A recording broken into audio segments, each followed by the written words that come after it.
Доброе рано, добрый день, добрый вечер všetkým. Вы на канале Словенщина по-нашему. Меня зовут Илья, и я уже более чем 11 лет живу в Словакии. Я бы хотел сегодня поделиться с вами своим опытом, своими мыслями.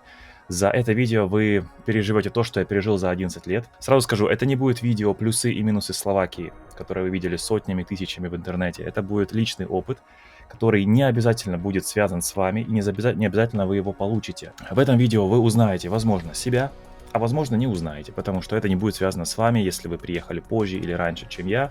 Возможно, еще не встретились или совсем уже не встретитесь. Все бывает, ситуации все разные. Если у вас какие-то свои есть впечатления от Словакии, опыт, я буду рад почитать комментарии и каждому отвечу обязательно.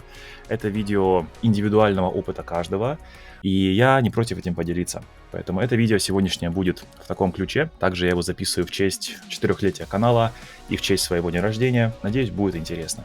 Наливайте чаек, приятного аппетита, если вы кушаете, и давайте начнем. Начать я бы хотел таким предисловием, как я попал в Словакию и какие были предпосылки к тому приезду в Словакию. Еще в 2014 году, когда я лично пережил на себе последствия вторжения в свою страну, в Украину, я до этого еще планировал быть участником активным в университете, переезжать хотя бы на лето, каждое лето ездить в Европу, хотя бы на подработки или по обмену. Планировал учиться в Днепропетровске, туда поступало большинство моих однокурсников. Один день такое сложилось, что я еще тогда учился в Васильевке, это Запорожская область, сейчас уже не Украина, то очень жаль, потому что, по сути, 80% моих знакомых оттуда. Я когда сказал, что я собираюсь уезжать в Словакию, не все восприняли это адекватно. В силу того, что, по сути, нам было по 18-19 лет, это нормальная реакция, я думаю. И я, когда переезжал, у меня было чувство, что да, мне тяжело, что я уезжаю из своей страны надолго, не по своему совсем плану, но при этом я мог увидеть и плюсы. Точнее, я не видел минусы. Я всегда был открыт к новому и пытался воспринять каждую ситуацию как что-то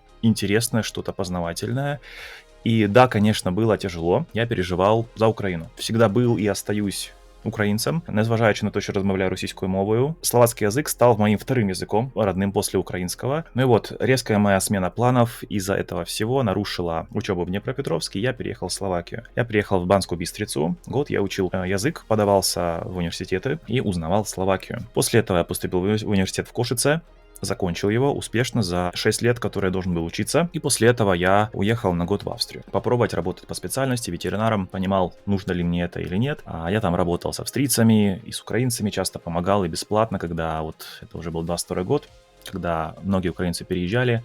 Я старался делать бесплатные обследования их животных, операции, договорился с врачом, чтобы он просто давал мне пациентов, чтобы они не платили, и я сам им помогал в укор своего времени, своих денег, чтобы просто они получали, точнее, их животные получали помощь по минимальным ценам или совсем бесплатно. После этого я уже не смог сдерживать свои эмоции. 3 месяца абсолютно я не помню, как я жил, с февраля по апрель, и в апреле я решил создать канал, который до сих пор веду, и который вы, не видео, вы сейчас смотрите на этом канале. И постепенно начал тоже больше времени уделять обучению языку, рассказывал, как можно жить в стране, как удобнее жить в стране, к кому можно обратиться, как можно что-то решить. И я вернулся в Словакию, понял, что да, Австрия там перспективы большие со своей специальностью, да и в Европе в целом, потому что европейский диплом, по сути, вас освобождает от частых проблем с легализацией. Большинство специальностей признаются сразу по Словакии, по Европе, и вам нужно просто приехать, выучить язык, или английский, или местный, на высокий уровень B21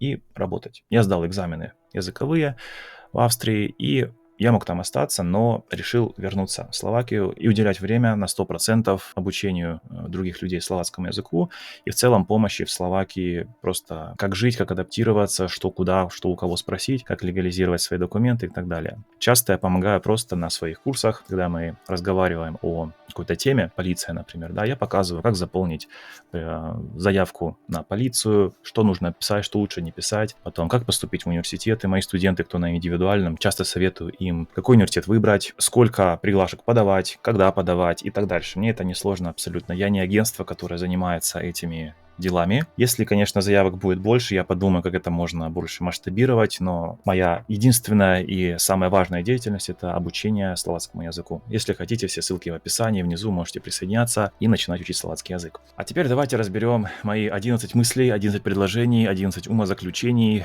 жизни Словакии. Мой приезд в Словакию. 2014 год. Первый год — это был год удивлений, знакомств и открытия для себя Европы с другой стороны.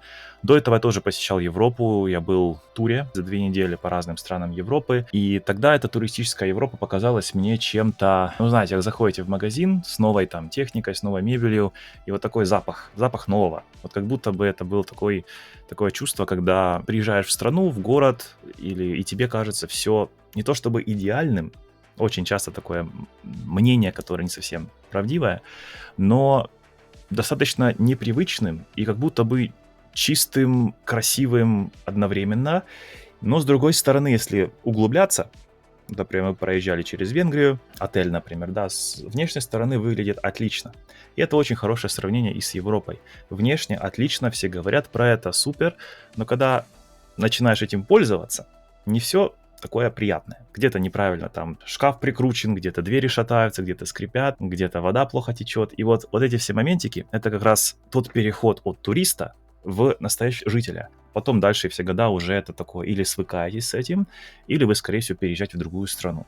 Или в город, или в целом уезжаете из Европы. Вежливость людей, вежливость абсолютно любой прослойки людей, которые встречались мне, от вратника в общежитии до ректора университета. То есть достаточно серьезных людей, которые общаются и там одинаково вежливо. Это был первый пункт, который я заметил, и который мне был немножко странен сначала, потому что в Запорожье это было такое, если сильно вежливый, значит, вам что-то нужно. Или в целом это игнорируется, или оно просто не нужно. Я очень надеюсь, что что-то сейчас поменялось. Как вы относитесь к тому, что словаки более вежливо относятся к людям, более общаются вежливо, и насколько отличаются общение их от того, что вы переживали в Украине? Было бы интересно почитать. Второе — это доброта словаков. Мне словаки сами предлагали помощь. Часто говорили, что вот у меня на Словенску бива бабка или дедко, или там полродины бива на Словенску, полродины на Украине, половина семьи в Словакии, половина в Украине, или родом из Украины кто-то. Но это больше в Кошице было, потому что Кошице не так далеко от границ Украины, и там много и украинцев, и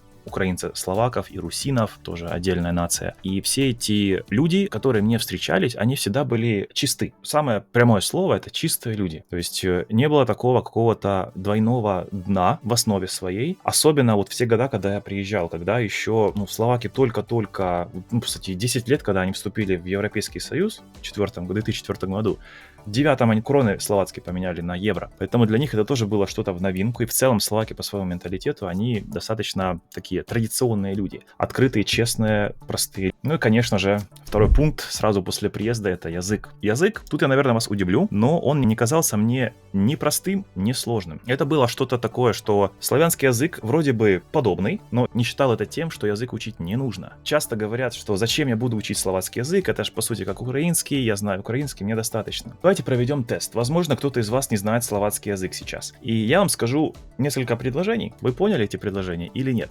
Могли бы вы общаться со словаком, не уча словацкий язык? Абсолютно. Присутствие в университете, в школе, на работе, без знания словацкого языка. Первый вопрос. Odkiaľ pochádzaš? Ваше trvalé bydlisko? Ospravedlňujem sa? Ну и, конечно, любимая у многих.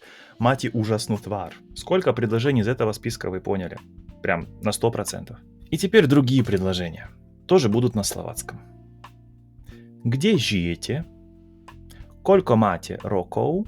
Говорите по-словенски? Дякуем. Первая часть была словацкая, вторая часть была словацкая. Есть славянские внутренние слова, которые будут похожи в польском, в украинском, русском, словацком. А есть больше словацкие слова, которые, скорее всего, только там есть или максимум в соседнем, например, чешском языке бывают. И вот этот ответ на вопрос. Нужно ли учить словацкий? Сами ответьте на вопрос, можете написать в комментариях, если вы давно учите. А со своей стороны все-таки в языке я более компетентен. И советовал бы вам, перед тем, как вы спланируете свой приезд, в Словакии обязательно знать словацкий язык. Если вы хотите здесь закрепиться, словацкий обязателен. Если вы были в странах типа Италии, Испании, Португалии, вы знаете, что местный язык тоже обязателен. Германия, Австрия — это те страны, где английского, по сути, вам достаточно будет. Там каждый второй, даже постарше поколение, будет с вами говорить на английском. Не считаем сейчас деревни и маленькие города. Но Словакия — это не та страна, где вы будете себя чувствовать комфортно с английским языком. Начинать словацкий учить как можно раньше. Если вы хотите учить бесплатно, у меня на канале, пожалуйста, видео есть.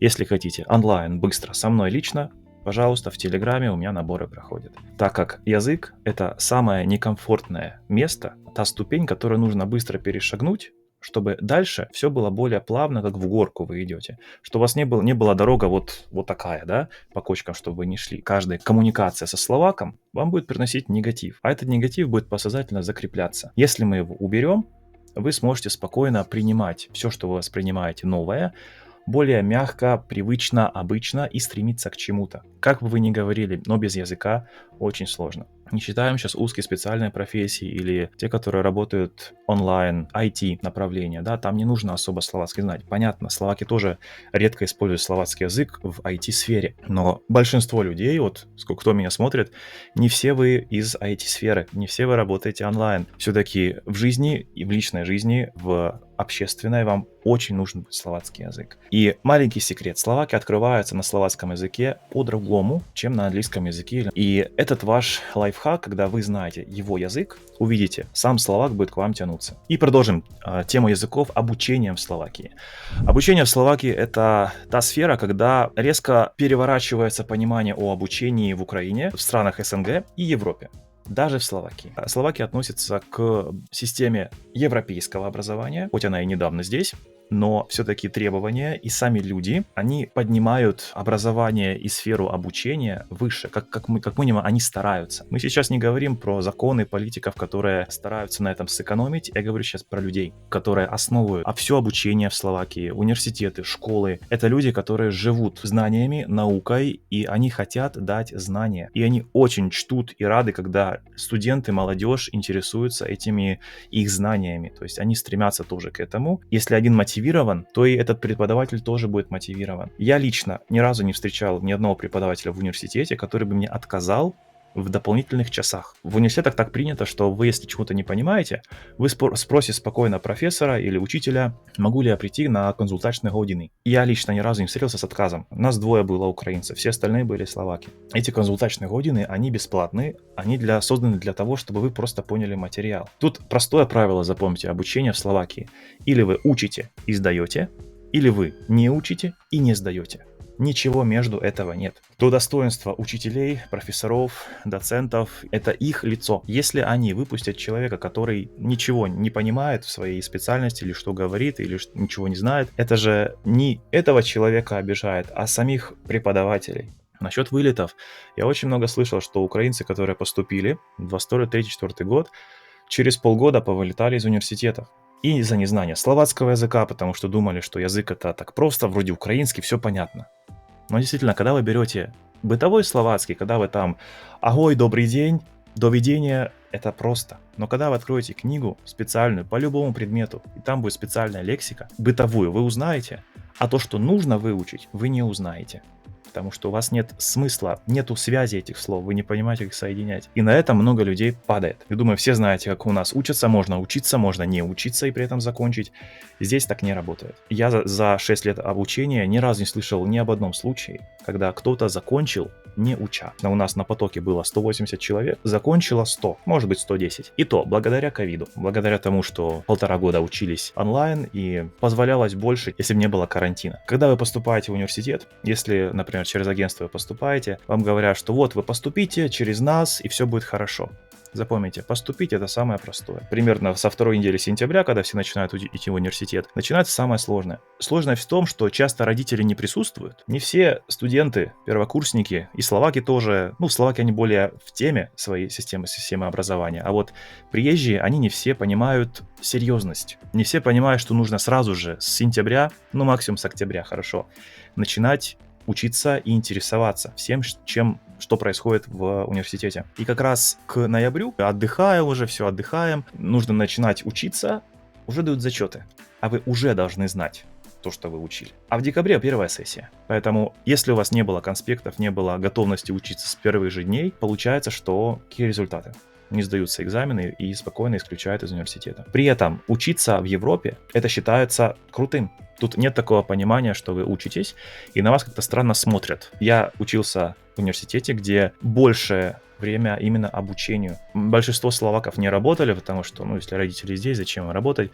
Они все направляли в учебу. Они очень серьезно к этому относятся. Сама ситуация с образованием нелегкая сейчас в Словакии. Но если вы хотите, вы получите знания даже в самом непопулярном университете. Забудьте про слово «престиж».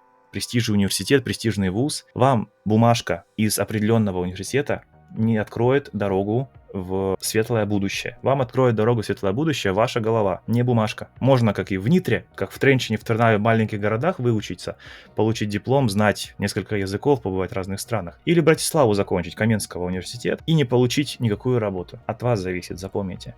Пока это не Оксфорд, не Ель, эти мировые университеты, абсолютно престиж здесь не играет никакого значения.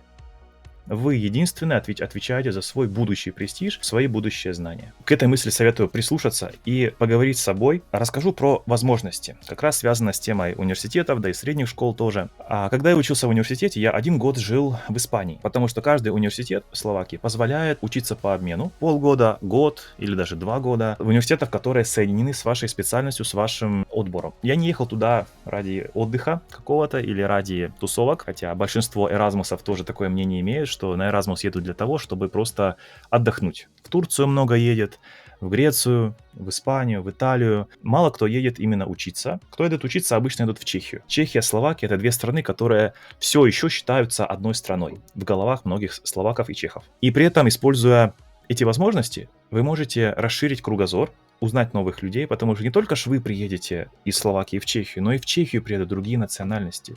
С Америки, с Канады, с Бельгии, с Германии, с более развитых стран. И вам откроет глаза вот это вот знакомство с людьми со всего мира на многие вещи. Вы сможете сравнить себя, как вы думали, вот находясь, например, себя в Украине или в своем городе, или даже в селе, и узнать, как люди живут в других странах. Более важный опыт, чем вы поедете, просто поучитесь, сдадите экзамены. Откроет вам, еще в вашем возрасте молодом, откроет больше интереса к жизни, интереса к себе, добавит вам мотивации. Поэтому, если вас университет позволяет поехать на Erasmus, обязательно используйте эту возможность. Не бойтесь ничего, потому что максимум, что вы потеряете, это может быть 1 год.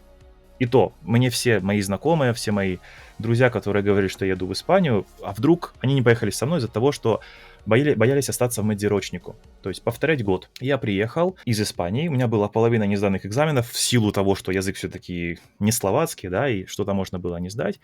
Здесь я за 2 недели сдал все экзамены, и те, которые со мной не поехали, еще месяц его сдавали, а то и 2 сессию. То есть сессия обычно с июня, с середины мая по август, а июль — выходные. Это в серьезных университетах, типа ветеринарно-медицинского. Обычно уже заканчивают, то есть тройгодичное обучение бакалавра или магистра, они обычно заканчивают в мае уже все экзамены, максимум в июне. Редко кто дальше переносит. Но когда сложное обучение, то и сложные экзамены. После этой информации теперь посмотрите на обучение.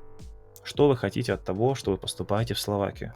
Вы хотите получить бумажку, вы хотите получить опыт, вы хотите получить знания, или все-таки понять, что вы хотите делать и что не хотите. Потому что многие словаки, они полгода поучатся и просто уходят из универа очень часто. Это тоже нормальная ситуация, когда словак скажет, что я себя здесь не нахожу, я ухожу. Все. Представьте, что вот у вас в семье ваш ребенок скажет: все, я не хочу тут учиться, я ухожу из университета. Что думаете по этому поводу? Пишите в комментарии. Буду рад подискутировать с вами. Перейдем на работу до универа, в университете, после университета. Самое главное, такие 3 ступени. Когда говорим про работу, работа в Словакии есть. Если вы скажете, что работы в Словакии нет, значит, вы или не искали, или не знаете язык на достаточном уровне, чтобы туда пойти работать. Если это не врачи, юристы, строители, все остальное, часто словак скажет: мы вас научим, заучим вас. Любая сфера обслуживания, туристические агентства, риэлторы и так дальше, все это, то, что касается, по сути, бытовой жизни, вы можете научиться. Но язык — это тот сдерживающий фактор. Второе, да, диплом. будет тоже важен, если это регулируемая профессия. То есть без диплома работать нельзя. Если мы считаем, что вы после университета, у вас есть все возможности не только в Словакии работать, но еще уехать из Словакии в другую страну Евросоюза. Легализация будет состоять обычно из получения вида на жительство, нахождения работодателя. Это два фактора, которые вам нужны. Не считая то, что вы с Украины или с другой страны не Европы, у вас есть такие же права остаться в той стране, если у вас есть европейский диплом. Без диплома это сложнее. После окончания университета в Украине вы должны нострифицировать диплом, и часто нострификация, это подтверждение вашей квалификации или вашего образования в стране, идет через экзамены, которыми сейчас проходят многие врачи из Украины, которые в Словакию приезжают.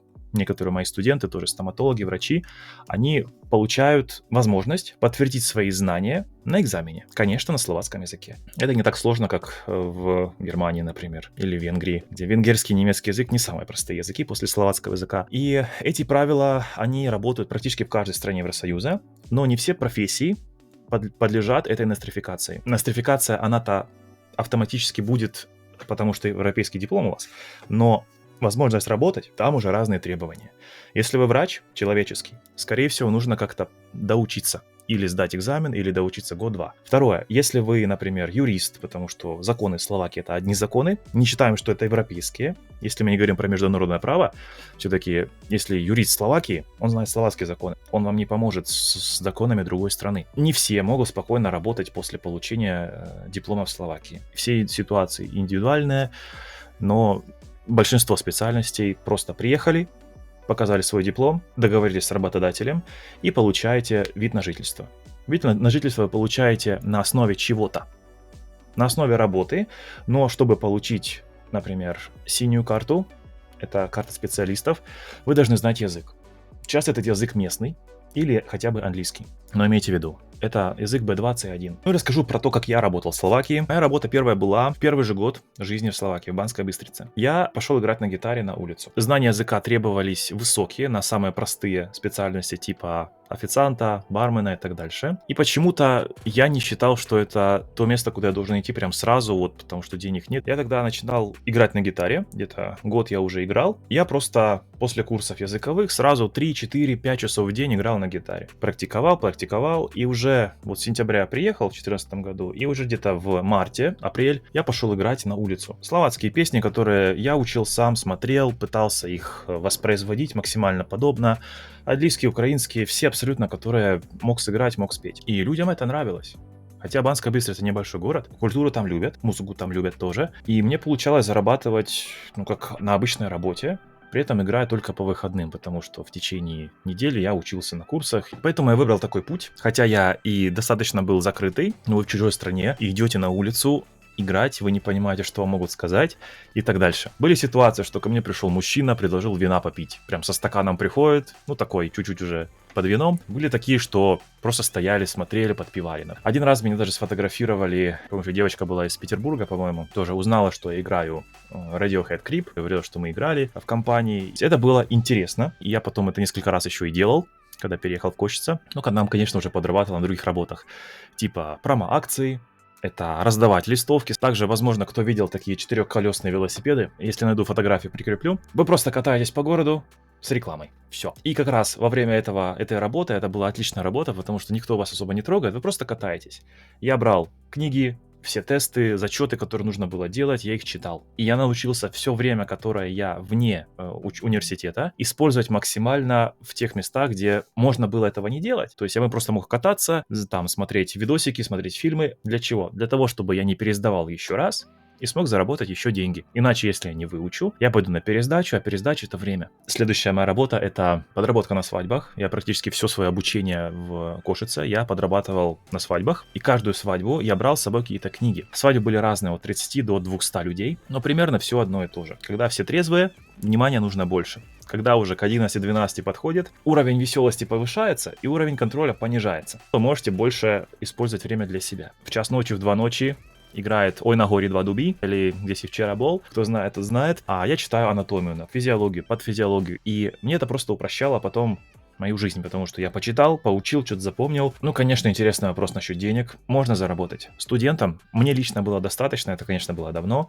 мне было достаточно 200 евро в месяц. 60 евро на общежитие, примерно столько же на еду, до 100 евро. Это не то, что я не доедал. Я ел мясо каждый день, ел обычно, просто готовил дома, не ходил в кафе, в рестораны. Для меня это было такое, что прям экстренный случай какой-то. Если я успеваю приготовить дома, почему не приготовить?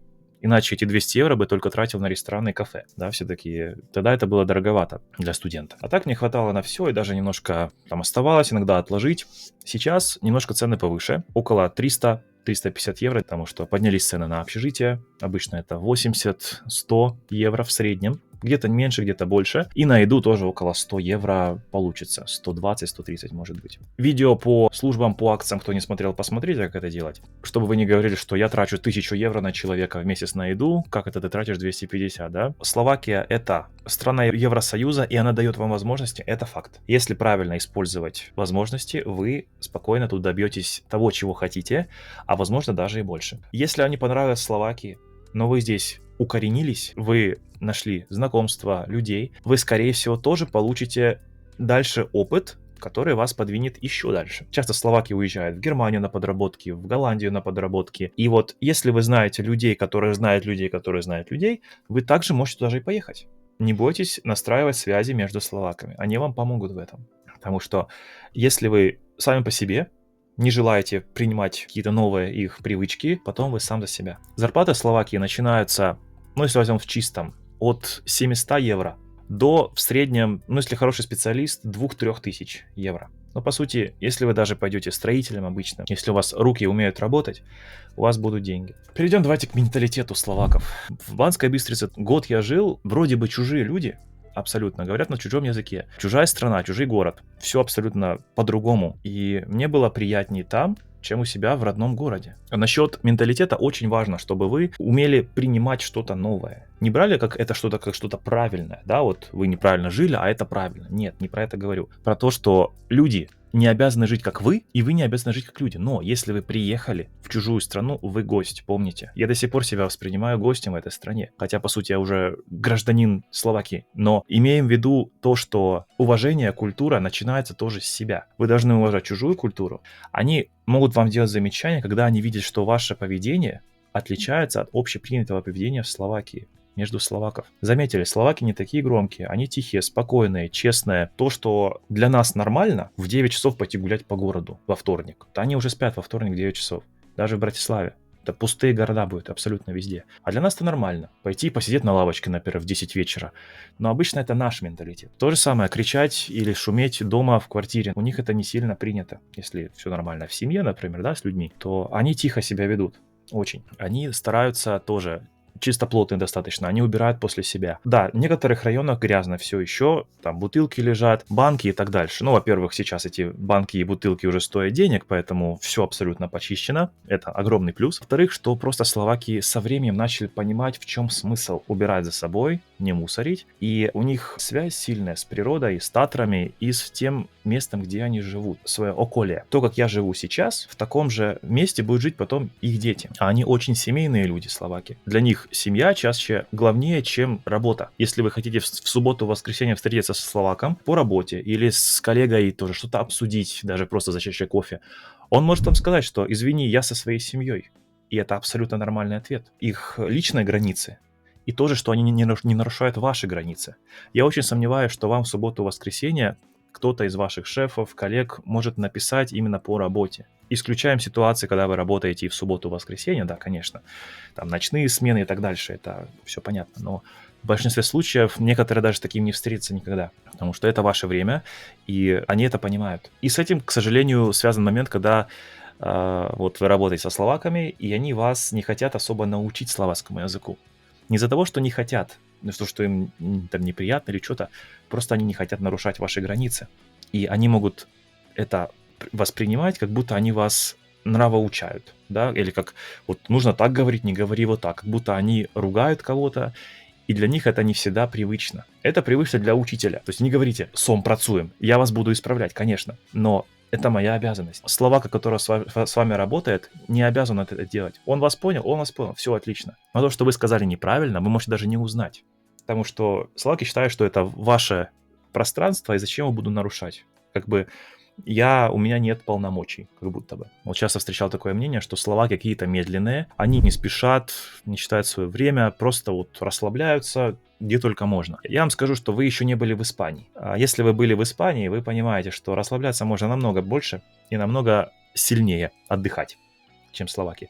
Словаки по сравнению с некоторыми нациями трудолюбивые. И это славянская кровь. По сравнению с украинцами, да, можно поспорить. Но опять же, смотря в чем. Они не хотят делать больше, чем нужно, когда не нужно. Мы по своей природе, мы чувствуем это как конкуренцию. Нас очень много, и реально, если мы хотим выжить, мы должны что-то делать. И это сидит в каждом из нас, это, скорее всего, не перебороть. Если вы посмотрите мои видео, которые я записывал 2 года назад, 3 года назад, то они были записаны в основном в час ночи, в 2 ночи, иногда в 3 ночи. И из-за этого тут уже моя проблема, некоторые ошибки я допускал, и вы все еще мне их пишете. Тут не совсем будет правильно сказать, что словаки ленивые. Они не ленивые. Они уважают свое время. То, что вы можете не уважать, это ваша ситуация. Что словак уважает, это его ситуация. Кто хочет себе больше времени уделять и своим там близким, семье и так дальше, тот уделяет. И словаки в большинстве своем как раз уделяют время. Советую тоже на это посмотреть и, может быть, перенять эту привычку от словаков. Это абсолютно неплохая привычка, на себе скажу, особенно после Испании. Сложные периоды, сложные ситуации. Тут скорее всего, я вас или удивлю, или расстрою, но я лично не пережил вот часто от переезда, говоря, что одиночество, стресс и так дальше. Я не помню, чтобы у меня были какие-то состояния, когда я сказал, что я такой одинокий или мне тяжело самому, но потому что я по природе такой. Интроверты меня поймут, вам достаточно хорошо со своей компанией. Но интровертам тоже нужно уметь быть. Если вы настроили диалог с собой, у вас не будет проблем. Вы всегда найдете с кем поговорить, как бы это странно ни звучало. Это вы человек, который вас поддержит, и вы человек, который вас от чего-то оградит. Также это человек, который работает над вашим будущим. Это все вы. То есть все у вас есть.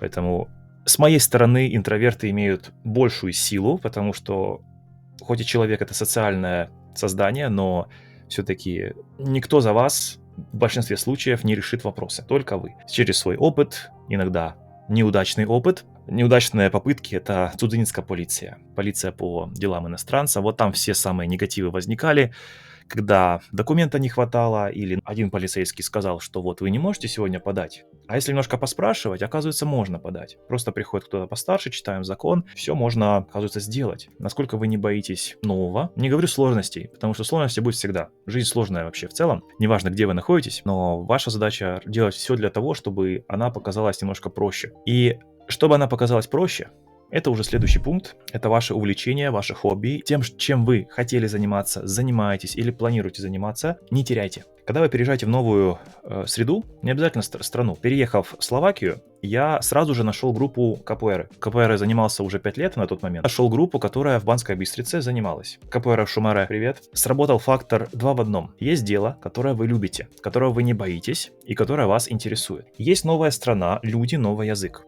И вот эти чаши весов обычно вы перевешиваете, потому что человек, какой бы человек не был социальный, он все-таки индивидуалист. То есть человек о себе думает в первую очередь. Все остальное это уже чувства, эмоции и привязанности и так дальше. И вот когда вы ставите себя и какие-то там, может быть, что-то не пойму, новые люди, это все выравнивается, а то и перевешивает. То есть ваше желание что-то для себя сделать, оно перевесит страх быть непонятым, познакомиться с новыми людьми, и вы сами не заметите, как вы начнете терять вот этот страх чего-то нового с новыми людьми, с новыми языками и так дальше. Вас начнут лучше понимать, вы начнете лучше понимать, и уже испарится вот эта вторая часть, которая вас как будто бы в голове, опять же, вас она сдавливала. И ваше хобби, оно будет преобладать над вашим состоянием. То есть вы сможете спокойно рассказать себе лично, с собой диалог провести. Вот мне это нравится, мне нравится. Я людей лучше понимаю, мне уже все нравится, еще больше это вас мотивирует. И вот не забывайте про то, что вы, даже если вы не пробовали что-то, попробуйте, начните что-то делать.